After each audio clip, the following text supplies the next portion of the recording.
स्मृति enterprises तरफ Brahmapur rail station रे 1 number platform ठारे फूड ट्रक रेस्टोरेंट शुभ उद्घाटन हो जाइछि। एही अवसर रे मुख्य अतिथि रूपे विधायक चिकिटी श्री मनोरंजन दयान सामंतराय सम्मानित अतिथि भाबे आईआरसीटीसी रो भुवनेश्वर आंचलिक शाखा प्रबंधक श्री अनुज दत्ता, ब्रह्मपुर आंचलिक प्रबंधक निर्मल कुमार सेठी प्रमुख योगदान करी प्रतिष्ठान रो शुभ उद्घाटन करथिले।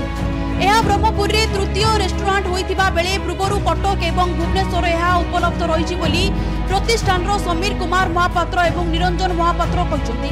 आज ये फूड प्लाजा इनागुरेशन हेछि आउ मोर समस्त को अनुरोध जे ये आसी गोटे थर बुलिकी आपण मैंने खाईकि जातु। ये बर्तमान आपणकर हाइजेनिक क्वालिटी और क्वांटिटी बाहर जो जिनस मिलूँ ये ब्रह्मपुर रेल स्टेशन रे यहाँ नूतन कर आज इनागुरेशन होती।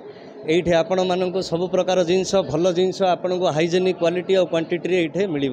एठारे स्वतंत्र रूपे मात्र 15 टंका जनता मिल द्वारा 6टी पूरी आलुदम एवं आचार अति सुलभ मूल्य रहितिबा सूचना दैछंती।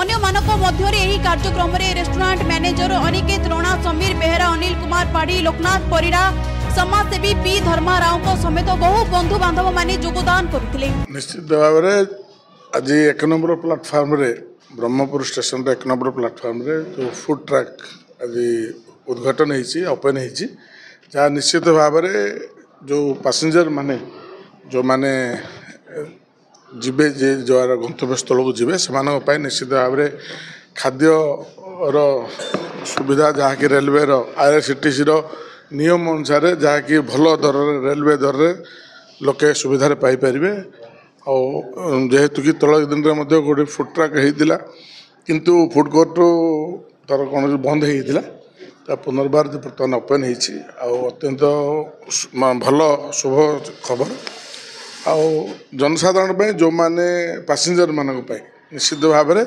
सुलभ दर में आईआरसीटीसी तरफ उत्तम मानर खाद्य निश्चित भाव में लोक मिले। गंजाम जगन्नाथ साहू को रिपोर्ट डुमानी टीवी।